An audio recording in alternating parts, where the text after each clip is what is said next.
This is CBC Windsor News. Thanks for joining us. I'm Jennifer LaGrassa. Katarina is away. Windsor police have already made 2 arrests and laid a first-degree murder charge in the death of David Paveo. But now they say they're still searching for another suspect.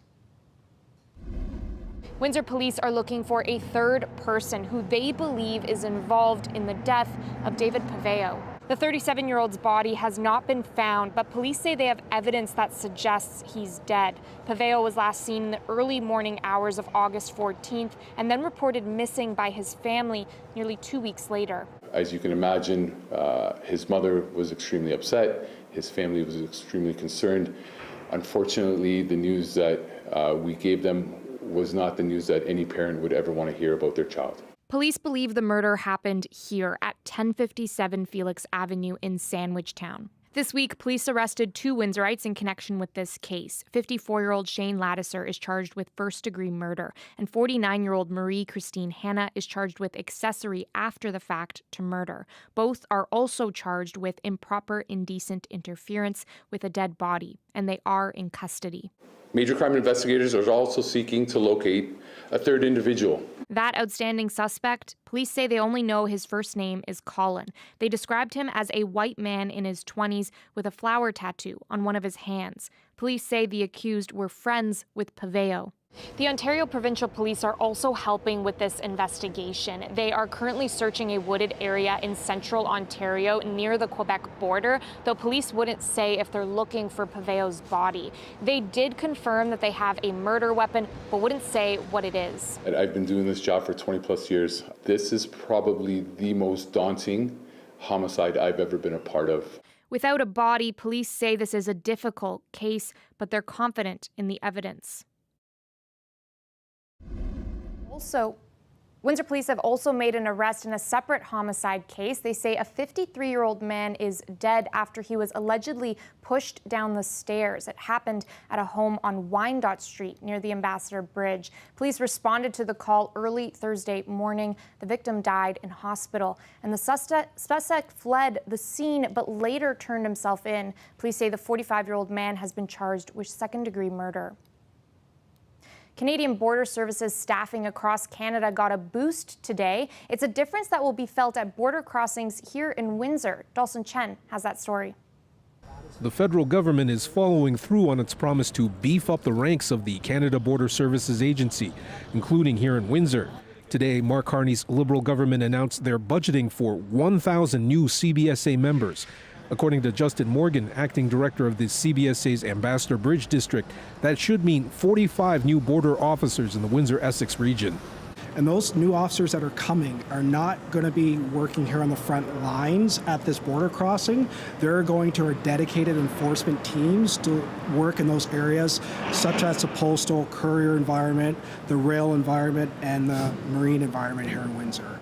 Morgan said the additional personnel will enhance the regional CBSA's investigative and intelligence capabilities, which should help crack down on the movement of contraband such as illegal guns, drugs, and stolen goods. The federal government's plan includes improvement of recruitment incentives and retirement options for CBSA officers. London West MP Ariel Kayabaga toured the CBSA's facilities at the Ambassador Bridge as part of the announcement. We're also hiring specialized operational analysts, experts who will track organized crime, human smuggling, and terrorism. And this is about using intelligence, innovation, stay one step ahead of those who threaten our Canadians and our supply chains. Kayabaga's announcement did not mention any additional investment in improving CBSA's information technology. At the end of September, CBSA experienced IT outages that led to delays to travelers and commercial truck traffic. It's expected that the new officers will be hired over the next 5 years, covered by a total investment of about $617 million. Dawson Chen, CBC News, Windsor. Here's another border story that might have you running in a different direction this weekend. On Sunday, the annual Detroit Free Press Marathon is happening, and that means that the tunnel will be closed between 6:15 and 10:15 a.m. And while travel across the Ambassador Bridge is still possible, there will be lane restrictions throughout the day. Runners will be making their way from the bridge to the tunnel entrance along Riverside Drive and through parts of downtown Windsor between 7 and 11 a.m. So unless you're coming out to cheer, it would be best to steer clear of that part of the city.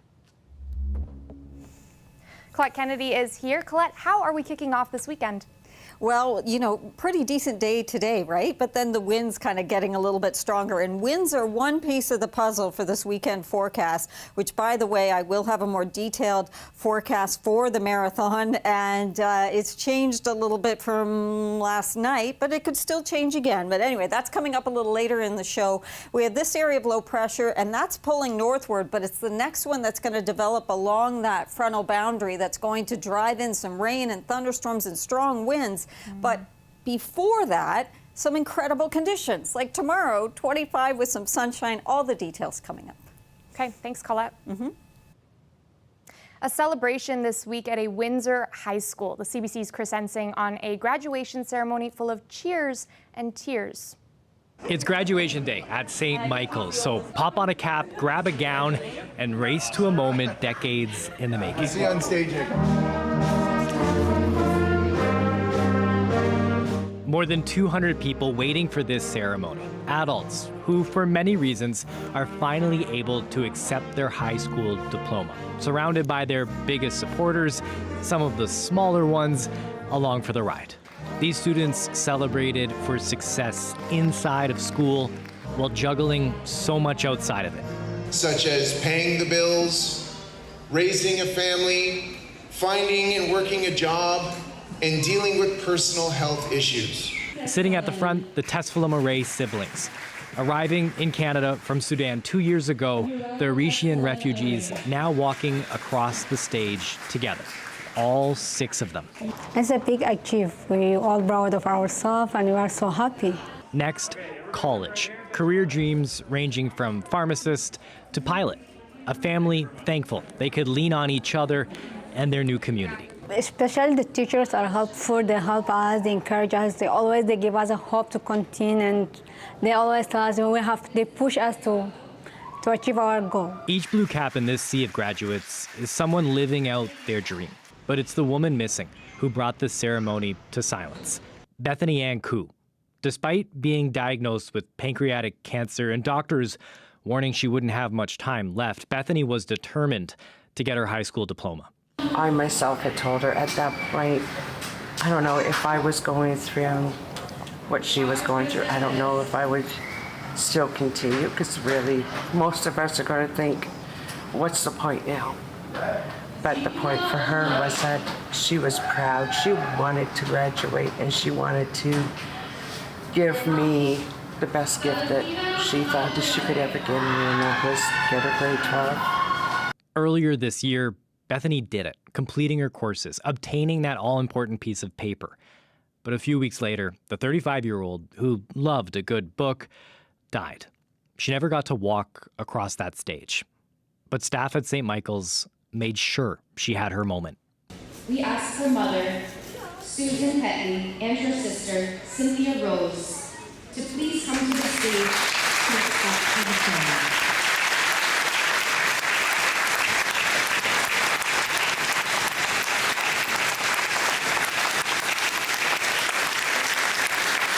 Bethany had plans to go to college. She wanted to help people or help animals.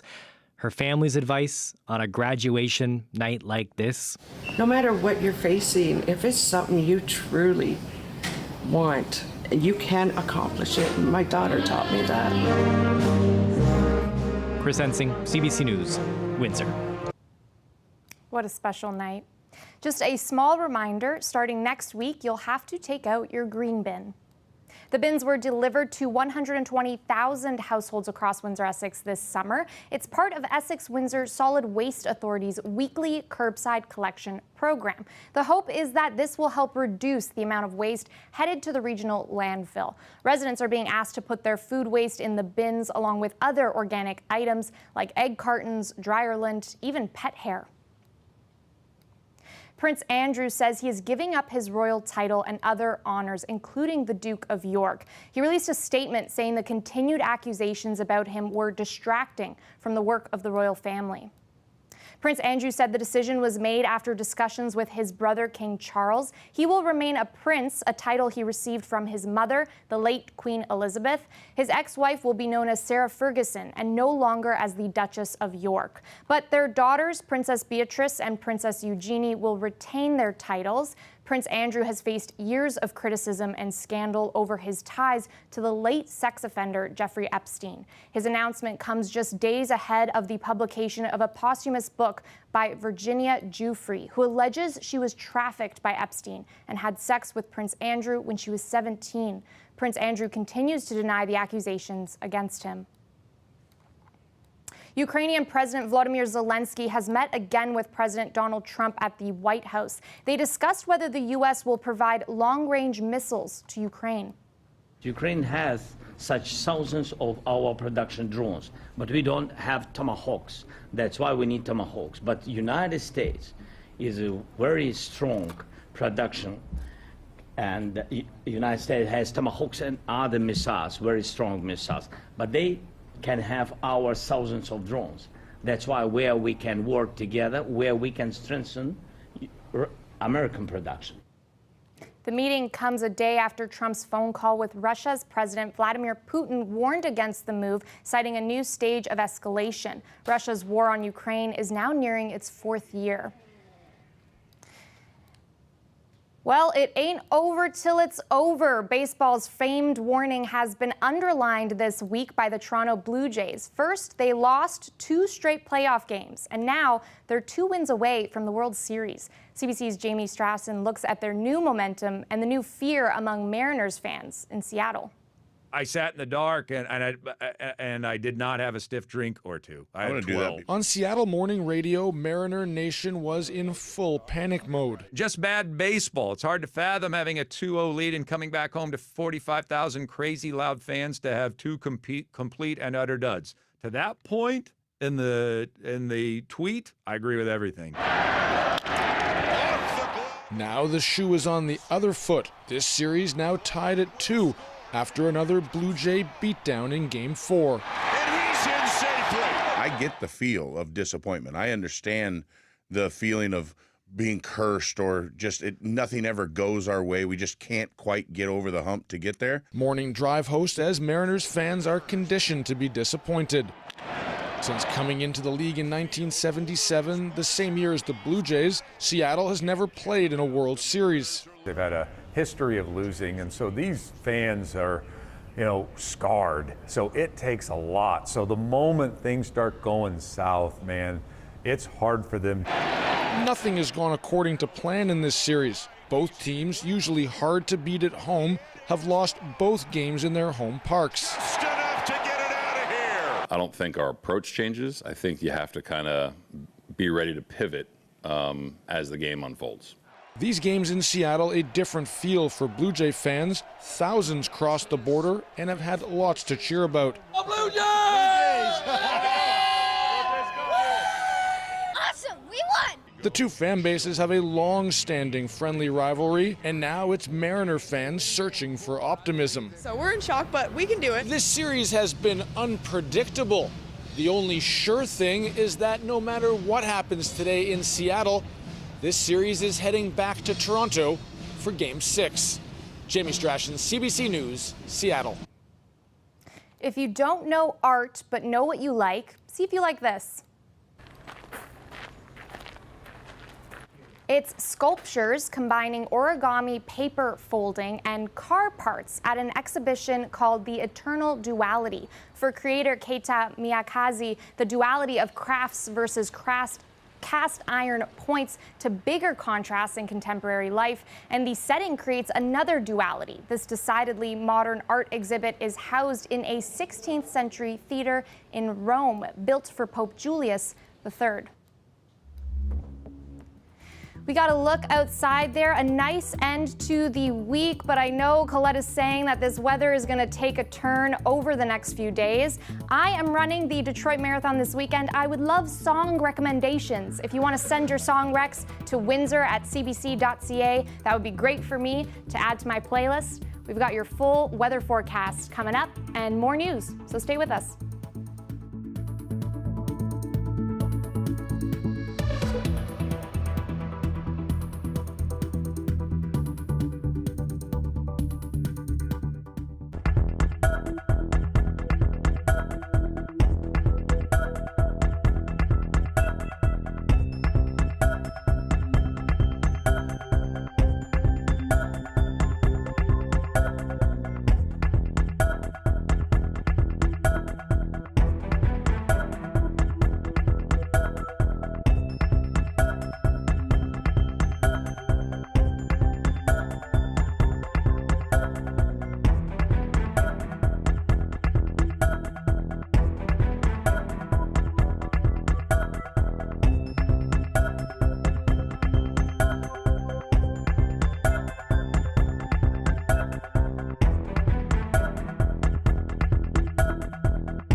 A top UN official says the hundreds of trucks bringing humanitarian aid to Gaza daily is not enough. This while anger still brews in Israel over delays returning deceased hostages. Tom Perry reports. Digging amid the devastation. Heavy equipment turning up the earth in central Gaza, an effort Hamas says to find the missing remains of deceased hostages from Israel. In Israel, the families of hostages whose bodies have been returned are burying their dead. This memorial for 27-year-old Inbar Heyman. I need to show that even in death, we respect the dying and the victim of the October 7th, and we won't forget him till everyone are back home. The fact some bodies remain in Gaza is a source of grief and fury in Israel. It accuses Hamas of reneging on its commitment under the ceasefire agreement. But Hamas says it's returned all the bodies it can and will need help finding others buried in the rubble. Israel had placed restrictions on aid entering Gaza in retaliation. Even now, trucks carrying humanitarian assistance are entering at just 2 crossings into the territory.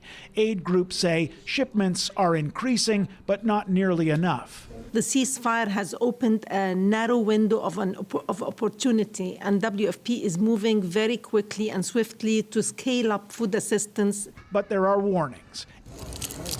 Aid groups say getting supplies to Gaza City and northern Gaza is extremely challenging. The United Nations top aid official was in Rafah, Egypt this week. He's calling for a dramatic surge in aid shipments and for all routes into Gaza to be opened up. We want to reach everyone in Gaza with food. We want to get 700,000 kids back into school. We want to get the power and water back on. We want to start to rebuild the health sector. Massive, massive jobs ahead. That work just getting started under a fragile ceasefire, aid groups trying to make sure people in Gaza are fed, Israel demanding its hostages finally come home.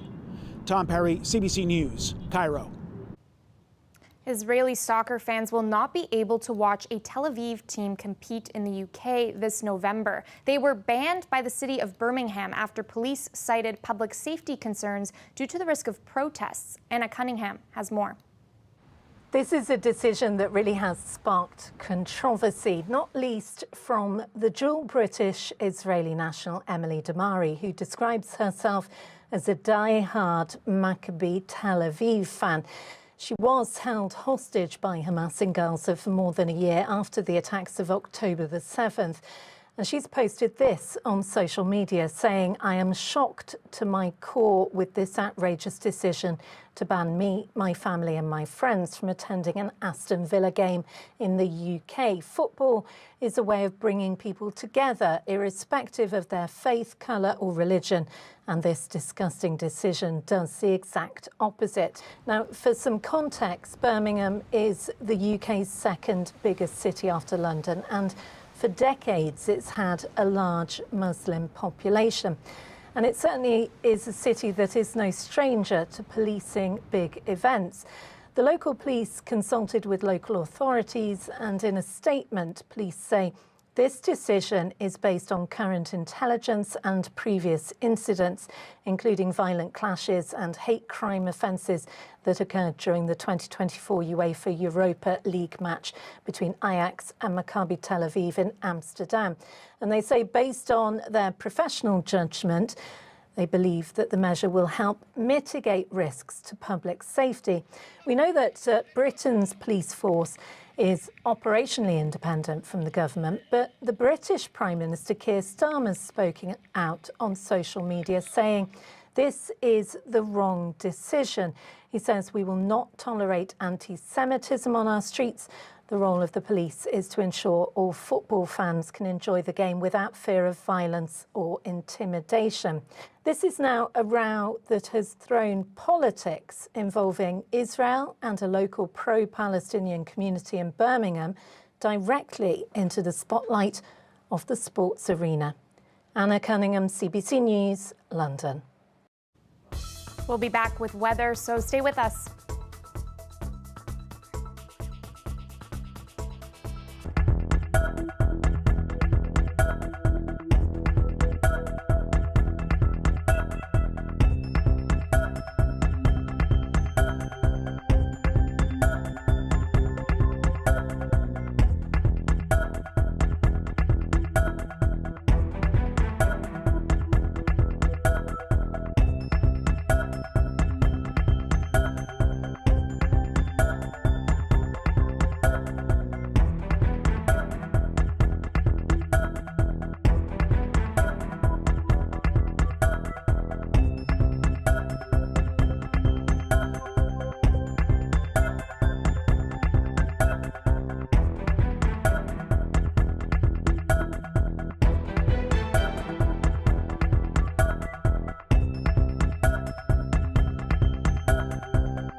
So I hear people pay Etsy witches to like put a spell. The Etsy witch has been summoned, the spell has been cast, and all we can do now is cross our fingers and hope that it works. Colette, those are Toronto marathon runners who are actually paying for spells to change the weather. And I'm really hoping that that covers us over here because we have our marathon too, the Detroit Windsor one. Yeah, and the forecast in that direction is now looking better, and now it's looking wetter for Windsor. So we just need to, it's okay. We just need to make this shift again. I'm going to give you right now the forecast that I have, and then I'm going to tell you a little something to give you just a bit of a caution here in terms of how it could improve. So for 8 a.m., right around 8 a.m., mild for sure. That's positive, but the wind's strong. Some of those gusts, 60 kilometers an hour or stronger, so winds are one concern. And currently the rain chance for rain and maybe even some embedded thunderstorms for Sunday morning is high, and then by the time we get to noon, that chance starts to drop off, just bringing it down to more like showers and less the heavier rain, but the winds stay strong. So this is how it looks currently. I stood here yesterday and looking at all my data, it was looking like we'd be in the dry slot. Now that timing has pushed that dry slot further towards the Toronto Marathon, for example. So we just need to go again tomorrow afternoon. We get closer to the event, much better in terms of how the models will handle this. I don't think, with my personal understanding and my meteorological experience, I don't think those winds are going to change. But I do believe that the rain, the timing of that could still shift. So let's cross our fingers or pay the Etsy witches or whatever it is that you want to do there. Some of the showers are more to the north and to the east of us right now. The reason that timing could shift is this area of low pressure is going north. The area of low pressure that's going to have more of an impact on us in the weekend is still to form along this frontal boundary. So it's not even all together yet. So then the timing will really be worked out as that forms in the next 24 hours. Taking you through tonight, what I can tell you is tomorrow we get into the warm sector. We'll have a period of time on Saturday with some sunshine in there, mild temperatures, looks beautiful for any of the events Saturday, but then it's Saturday into the afternoon, evening, a chance of showers. There's that dry slot. See how it's like on our doorstep? So that could still shift again, but otherwise, once it comes through, we are looking at some heavy rains, and so that is definitely going to be something we need to be watching. Some rain showers lingering all the way into early Monday, so do be aware of that, but mild temperatures over the next couple of days, up to 25 for that high tomorrow. And good luck to you, Okay, Jennifer. thanks so much. Thanks, Colette, and thanks everyone for watching. Have a good weekend.